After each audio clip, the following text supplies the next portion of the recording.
कहानी वहीं से शुरू होती है जहाँ पर के खत्म हुई थी। तो इस वक्त विलू उस टाइम को याद कर रहा था जबकि वो मेहरानी के पास गया था और वो मेहरानी से कहता है कि मैंने एक ख्वाब देखा है जिसमें कि हमारी ये सारी दुनिया तबाह हो जाएगी और इस वक्त हमारी सिर्फ एक ही चीज हिफाजत कर सकती है और वो है लोरा डैनल। तो मेहरानी कहती है कि वो कैसे, वो तो एक बच्ची है। तो विलू कहता है कि वो बच्ची है लेकिन वो एक साधारण बच्ची नहीं है, वो एक बहुत ही शक्तिशाली बच्ची है जिसमें कि बहुत सारी जादू की ताकतें हैं, इसलिए हमें उसे जंग के लिए तैयार करना होगा। तो मेहरानी विलू से कहती है कि हम ऐसा नहीं कर सकते। तो विलू मेहरानी से कहता है कि अगर आज हमने उसकी ताकतों को नहीं जगाया तो वो हमेशा के लिए दब जाएंगी और वो जिंदगी में कभी जादू नहीं कर पाएगी। इस बात पर मेहरानी कहती है कि चलो ठीक है ना, उसे भी साधारण जिंदगी जीने का मौका मिल जाएगा और इसमें क्या बुराई है कि वो एक काम लड़की की तरह जिंदगी गुजारे और देखो हमारी दुनिया को बचाने के लिए और भी रास्ते निकल सकते हैं। तो विलू उसे कहता है कि तुम मेरी बात समझ नहीं रही, ये सिर्फ मेरी और तुम्हारी बात नहीं है बल्कि पूरी दुनिया की बात है। लिहाजा मेहरानी नहीं मानती। तो विलू से कहता है कि जिस तरह तुम इस पर हक जता रही हो इसी तरह मेरा भी इस पर हक है क्योंकि इसको मैंने ही बचाया था और अब मैं चाहता हूँ कि इसकी शक्तियाँ जन्म लें और मैं इसके अंदर जादू की शक्तियाँ पैदा करूँ। तो मेहरानी कहती है कि मैं ऐसा नहीं कर सकती। लिहाजा विलू वहाँ से नाराज होकर चला जाता है और जाते जाते मेहरानी से कहता है कि मैं अपने लोगों की खुद हिफाजत कर सकता हूँ, मैं वहाँ का सरदार हूँ और मैं अब कभी यहाँ वापस नहीं आऊंगा। अब राजा ग्रैंड हेस्टर डा से पूछता है कि क्या वाकई तुम लोरा डैनल हो? तो डा उसे कहती है मुझे नहीं पता। तो राजकुमारी किट कहती है कि अब हमें इससे ऐसी कोई बातें नहीं करनी चाहिए। तो तभी विलू उन सबसे कहता है कि यहाँ बहुत ज्यादा खतरा है, चलो तुम्हें हमारे साथ चलना होगा। लिहाजा विलू उसे अपनी दुनिया में ले जाता है जहाँ पर के हर तरफ बौने ही इंसान थे, चाहे वो इंसान हो या कोई जानवर, वहाँ सिर्फ और सिर्फ छोटे कद के ही लोग रहते हैं। अब विलू अपनी बेटी के पास चला जाता है और उससे कहता है कि ये है लोरा डैनल। तो उसकी बेटी लोरा डैनल को देख के बहुत ज्यादा खुश हो जाती है, वो लोरा डैनल से बातें करने लगती है। वो लोरा डैनल को कहती है कि तुम बहुत ज्यादा खूबसूरत हो। लोरा डैनल भी उसे कहती है कि वाकई में तुम भी खूबसूरत हो। लोरा डैनल को देखकर विलू की बेटी के चेहरे पर बहुत ज्यादा खुशी आ जाती है क्योंकि अब उसे यकीन था कि उसकी दुनिया को बचाने के लिए कोई आ चुका है। लिहाजा विलू वहाँ पर सभी लोगों को इकट्ठा करता है और उन सबसे कहता है कि जिस बच्ची को हमने खो दिया था आज वो हमारे पास दोबारा आ चुकी है और अब हमारी दुनिया को कोई खतरा नहीं है, अब ये हमारी हिफाजत करेगी और मैं जानता हूँ कि अभी तक तो इसके पास कोई शक्तियाँ नहीं लेकिन ये जल्दी ही सीख जाएगी। तो राजकुमारी कीट उससे कहती है कि ये सीखने में कितना टाइम लगेगी? तो विलू कहता है 2-3 हफ्ते या इससे कम, ये तो इस पर डिपेंड करता है कि ये कितनी जल्दी सीख सकती है। तो राजकुमारी किट कहती है कि हमारे पास तो इतना टाइम नहीं है। लिहाजा वहाँ पर मौजूद सभी लोग विलू से कहते हैं कि इसका उंगली का इम्तिहान लिया जाए। तो विलू लोरा डैनल को अपनी 5 उंगलियां दिखाता है और उससे कहता है कि दुनिया को बचाने वाली कौन सी उंगल है, लेकिन लोरा डैनल उस इम्तिहान में नाकामयाब हो जाती है। लिहाजा सभी लोग वहाँ से मायूस होकर जाने लगते हैं। तो विलू उनसे कहता है कि मैंने भी पहली बार गलती की थी और अब देखो कि मैं तुम्हारा सरदार हूँ, पहली बार तो किसी से भी गलती हो सकती है। लिहाजा विलू लोरा डैनल से कहता है कि अब तुम्हें जल्दी सीखना होगा।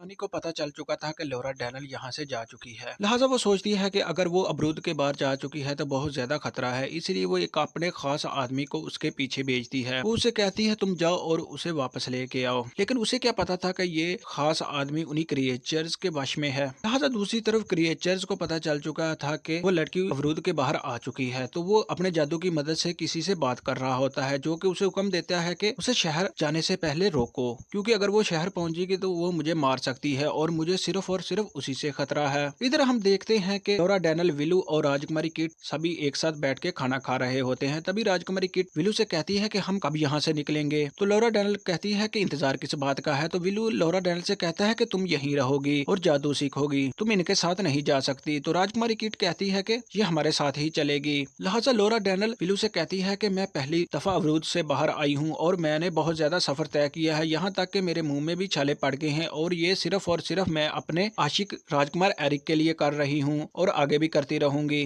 और तुम्हारे कहने से तो मैं रुकने वाली नहीं हूँ। अब विलू एक जगह बैठकर सोच रहा था कि अब क्या होगा। तो तभी विलू की बेटी वहाँ पर आ जाती है। वो विलू से कहती है कि तुम्हें इन सब की मदद करनी होगी क्योंकि लोरा डैनल को तुम्हारी मदद की जरूरत है। और साथ में उसे एक स्टिक देती है और कहती है कि जब वो कंबल तौर पर तैयार हो जाए तो उसे ये दे देना। तभी वहाँ पर एक आदमी आ जाता है जो कि विलू से कहता है कि लोरा डैनल कहीं नहीं मिल रही। तो तभी वहाँ पर अफरा दफरी मच जाती है, वो सभी उस लड़की को ढूंढने लगते हैं। तो तभी विलू देखता है कि वो एक नदी के किनारे पर है। तो विलू उससे जाके बात करता है। वो कहता है कि तुम तो डर रही हो। तो लोरा डैनल विलू से कहती है कि जी मैं डर रही हूँ, मैं उसे खोना नहीं चाहती, लिहाजा तुम मेरी मदद करो। तो विलू उसे कहता है कि अगर मैं तुम्हारी मदद करूँ तो तुम मेरा कहना मानोगे? तो लोरा डैनल कहती है जी तुम हमारी मदद करो और हमारे साथ चलो, मैं तुम्हारे सारा कहने मानूंगी। लिहाजा विलू उसे कहता है कि मैं तुम्हारे साथ चलूंगा लेकिन इसलिए कि तुम मुझसे जादू सीखोगी और हमारी मदद करोगी और तुम्हें सख्त मेहनत करनी करनी होगी। तो लिहाजा लॉरा डैनियल इस काम के लिए मान जाती है। नेक्स्ट सीन में हम देखते हैं कि वो सभी उस रास्ते के लिए रवाना होने के लिए तैयार थे। अब वो अपनी अपनी सवारियों पर बैठ जाते हैं और उस रास्ते के लिए निकल पड़ते हैं। रास्ते में विलू लॉरा डैनियल को बताता है कि महारानी तुम्हारी परवरिश आम लड़कियों की तरह करनी चाहती थी ताकि तुम सेफ रहो, लेकिन उसे नहीं पता कि तुम कितनी शक्तिशाली हो और तुम उस तरह सेफ नहीं रह सकती थी। अब रात हो जाती है और वो एक जगह बैठ जाते हैं। विल्लू लॉरा डैनियल को कुछ बीज देता है और कहता है कि इससे जमीन के अंदर बो दो और कुछ मंत्र को दोहराओ जिससे कि ये पौधा उग जाए। लिहाजा लॉरा डैनियल बहुत बार उन अल्फाज को दोहराती है लेकिन वो पौधा नहीं उग पा रहा था। तो विल्लू उसे कहता है कि तुम बहुत अच्छा करती हो और लगातार करती ही रहो।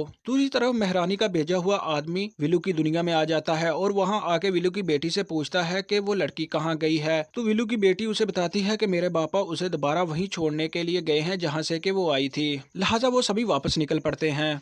लॉरा डैनियल एक जगह बैठ के उन अल्फाज को दोहरा रही होती है लेकिन वो पौधा अभी तक नहीं उगता। तो विलू उसे कहता है कि तुम करती रहो, तुम बहुत अच्छा कर रही हो। तो लॉरा डैनियल उसे कहती है कि मैंने बहुत बार कोशिश की लेकिन यह पौधा उगने का नाम ही नहीं लेता। तो विलू उसे कहता है कि तुम अपने अंदर की शक्ति को नहीं पहचान रही, तुम एक बार उनको पहचानो, फिर तुम जैसे ही इन अल्फाज को दोहराओगी तो यह पौधा उग पड़ेगा। अब विलू कहता है कि चलो मैं तुम्हें सिखाता हूँ और तुम मेरे पीछे इन अल्फाज को दोहराओ। तो लॉरा डैनियल उनसे कहती है कि अगर एक बार तुमने फिर से इन अल्फाज को दोहराने का कहा तो मैं न जाने क्या कर बैठूंगी। तो विलू से कहता है मुझे पता है कि तुम परेशान हो लेकिन तुम्हें सीखना होगा अगर तुम राजकुमार को बचाना चाहती हो। जाना तो क्या, तुम अगर उसे जिंदगी में एक बार देखना भी चाहती हो तो इन जादू को सीखना बहुत जरूरी है। और ये तो आसान है, आगे तो बहुत मुश्किल जादू होंगे जो कि तुम्हें सीखने हैं। और यही सच्चाई है, अगर तुम जादू नहीं सीख पाई तो तुम राजकुमार को नहीं बचा पाओगी और यहाँ तक कि इस पूरी दुनिया को भी नहीं बचा पाओगी। और यही सच है और इसके अलावा कुछ भी नहीं। तो राजकुमारी कीट अपनी दोस्त से कहती है कि यहाँ कोई जादू नहीं हो रहा, यहाँ तो सिर्फ टाइम जाया कर रहे हैं। यहाँ तक कि ये लड़की तो उंगली की परीक्षा में भी नाकाम रही है। लेकिन राजकुमारी की दोस्त उसे कहती है तुम उसे एक मौका तो दो। तभी लॉरा डैनियल एक जगह जाके बैठ जाती है और अपने जादू को दोहराने लगती है। वहाँ पर राजकुमार ग्रेडन हेस्टर भी आ जाता है जो कि उस लड़की से कहता है कि तुम कोई आम नहीं हो, तुम्हारे अलावा यहाँ सब लोग जानते हैं कि तुम एक खास हो, तुम ही खुद को आम समझती हो और हमें यकीन है कि तुम ये जादू सीख जाओगी। तो दूसरी तरफ विलू अपने एक दोस्त के साथ बैठा था और उसे बता रहा था कि लॉरा डैनियल इस दुनिया को बचाते बचाते मर जाएगी और यही सच्चाई है, मैंने अपने सपने में यही देखा था